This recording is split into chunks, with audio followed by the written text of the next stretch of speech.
کہ خدا لعنت کرے ان افراد پر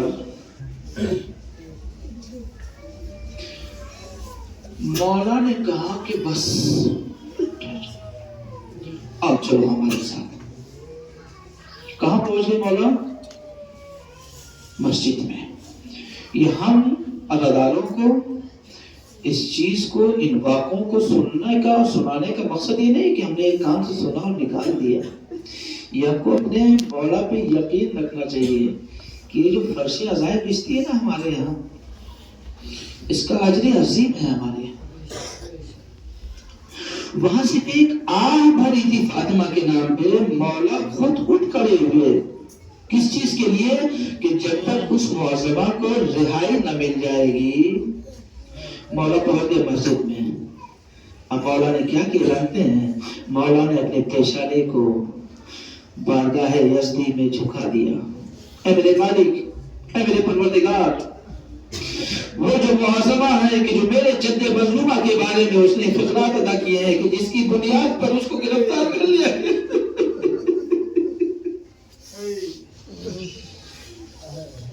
اچھا، جب یہ لوگ چلے تھے تو امام کے ایک ساتھی میں سے وہ وہاں دربار پہ بھی پہنچ گیا کہ وہاں دیکھیں ہو کیا رہا ہے، اس ضعیفہ کے ساتھ ماجرا کیا ہے.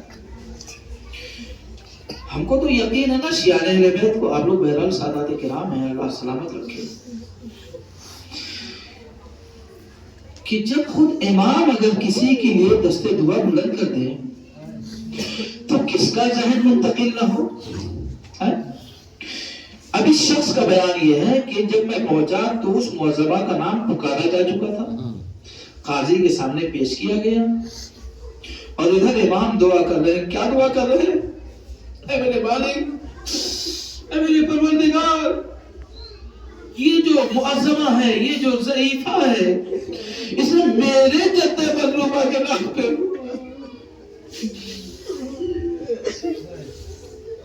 قاضی کیا بات ہے؟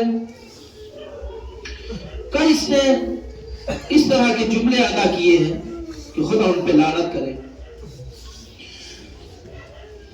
تو کہتے نہیں برگاہ سے خونا، خدا منتقل کرنے والا ہے نا. اب چونکہ امام سجدہ حالت میں ہے تو قاضی کی زبان پہ کیسے وہ کلمات ہیں. تو کہتے ہیں مسئلہ کیا ہے بھئی؟ اگر کسی نے کوئی کام کیا ہے تو اس کا نام لینے میں حرج کیا ہے؟ اس نے تو کوئی گستاخی نہیں کی. اس کو آزاد کر دو. اور سنو، اس کو آزاد کرنے کے ساتھ ساتھ اس کو 200 دینار بھی دے دو. اس کو 200 دینار دے دو. اس کو کہتے ہیں چاہنے والا، اس کو کہتے ہیں حقیقی معرفت. آزاد ہو گئی. جیسے ہی پیسہ پیش کیا گیا نا، اس سے کہیں پیسوں کی ضرورت نہیں ہے، مجھے پیسوں کی ضرورت نہیں ہے، جس کا میں نے نام اپنے زبان پہ لیا ہے، ارے وہ شہزادی میرے لیے کافی ہے. خدا انعام والوں پر رحمت نازل کرے. اب وہ شخص اور وہ معظمہ باہر نکلی تو یہ جو شخص دیکھ رہا تھا جو امام کا چاہنے والا ہے، یہ فوراً پیچھے پہنچ گیا اور کہا کہ اب جو بھی الفاظ استعمال کیے ہو، اماں جان، چچی، جو ایک بزرگ کے حوالے سے. اب دیکھیں وہ کہتا ہے کہ آپ کو پتا ہے کہ آپ آزاد کیسے ہو گئی؟ جملہ غور کیجئے گا.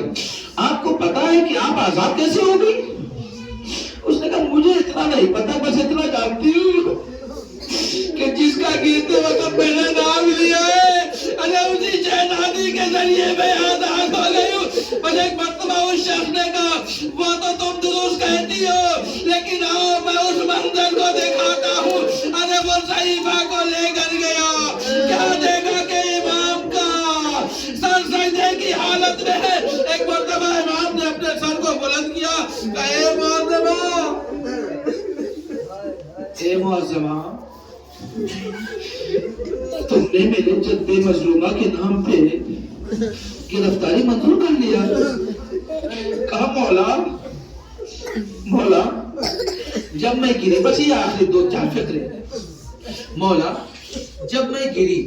اچھا ایک چیز اور سن لیجیے, جو لوگ بہرحال تجربے کار ہیں, جو بزرگان ہیں, وہ تو ہیں اپنے جوانوں کے لیے کہتے ہیں کہ جس میں ہر ہڈی اپنے اپنے نظام سے, ہڈیاں سب ہیں, پیر کی ہڈی وہ بھی ہڈی ہوتی ہے, ہاتھ کی ہڈی ہوتی وہ بھی ہڈی ہوتی ہے, لیکن کہتے ہیں کہ بعض ہڈیاں جو ٹوٹتی وہ برابر سے ٹوٹتی ہے, لیکن جو پسلی کی ہڈی ہوتی ہے نا, کبھی یہ میرے جانب یہ دیکھنا پڑتا ہے, جیسے یہ چیز جڑی ہوئی ہے تو اگر یہ جب ٹوٹے گی تو یہ حصہ ادھر ہو جاتا ہے, یہ حصہ ادھر,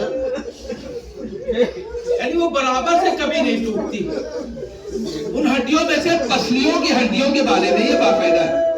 اب آپ اندازہ کیجئے, وہ بیوی کہتی ہے کہ میرے مولا جب میں گری تو میں نے بیوی کے بارے میں سوچا کہ میری بیوی کی تو ساری پسلیاں جگرتا ہو گئی تھی.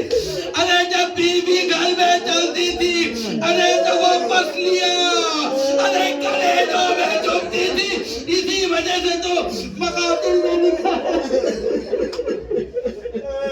ارے اسی وجہ سے تو مقاتل نے لکھا ہے کہ 18 سال کی عمری کیا ہوتی ہے, لیکن بیوی کو اگر ایک سرانے سے دوسرے سرانے جانا ہے تو بیوی دیوار کا سہارا لے کر جاتی ہے.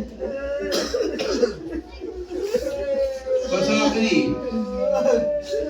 کہ وہ جو جوان کہ جو باعزت ہے, باغیور ہے, وہ بات مکمل ہو جائے نا, کوئی بچہ برداشت نہیں کرتا. کیا برداشت نہیں کرتا کہ اس کے سامنے اس کی ماں سے کوئی گستاخی کرے. اور ایک بات ہے اس میں, ایک نزاکت اور بھی ہے, اگر بڑا بیٹا ہو تو بدرجہ اولا وہ برداشت نہیں کرے گا. کیونکہ آپ نے بھی دیکھا ہوگا کہ اگر دو بھائی ہیں, چھوٹے بڑے ہیں, اور جو بھائی لوگ کہیں چلتے ہیں تو بڑا بھائی چھوٹے بھائی کو ہاتھ پکڑ کر چلتا ہے. کیوں؟ وہ محبت کی بنیاد پر کہ میرا چھوٹا بھائی ہے نا, یہی چیز ہے نا, اسے ہٹ کر تو نہیں ہے نا. بس روایت میں ہے کہ جب بیوی گئی اور تمام مسائل ہو گئے تو مدینے کی جو گلی, یعنی جو آگے بیت الشرف سے جو راستہ تھا, اسی جو جیسے مثلا یہاں آئے بھی ہم تو ایک راستہ مثلا یہاں آنے کے لیے ادھر سے ہوگا, ایک راستہ ادھر سے ہوگا, ایک راستہ ادھر سے بھی ہوگا. یہ آج بھی ہمارے یہاں ہے. اگر کسی راستے پر آپ کے ساتھ کوئی نااتفاقی یا کوئی ایسا مسئلہ درپیش آ جائے, آپ سالوں اس راستے پر جاتے نہیں ہیں.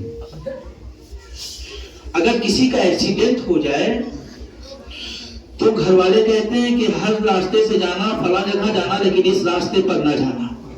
ہوتا کہ نہیں ہوتا؟ امام حسن مجتبی بڑے ہیں. کتنے بڑے ہیں؟ بہت بڑے نہیں ہیں.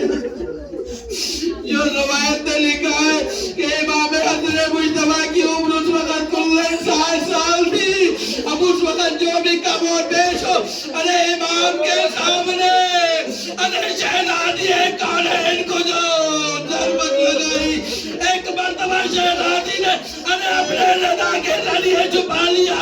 ایک عالم دین نے پڑھا کہ چونکہ شہزادی تھی, ماں کا ایک اور بھی تصور ہوتا ہے کہ اگر باہر کچھ ہو جائے تو بچوں سے بتاتی نہیں ہے.